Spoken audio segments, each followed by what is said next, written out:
The simplest thing we can do in our middle and high schools is every time that bell rings, is every adult should stand out in the hallway, especially the first 6 weeks of school. Every time that bell rings, you know, the period changes, everybody just stand out in the hallway. All you got to do is make a little eye contact. How you doing today? Good to see you, that type of thing.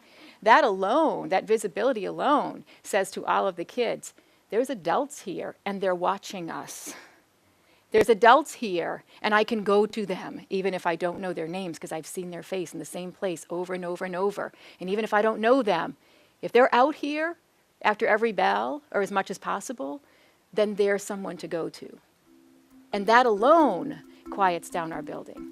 Thanks for watching, and I hope you found this video helpful. If you did, make sure to like and subscribe so you never miss another video. I speak and consult on school behavior, and I love to help districts solve some of these problems. See you next time.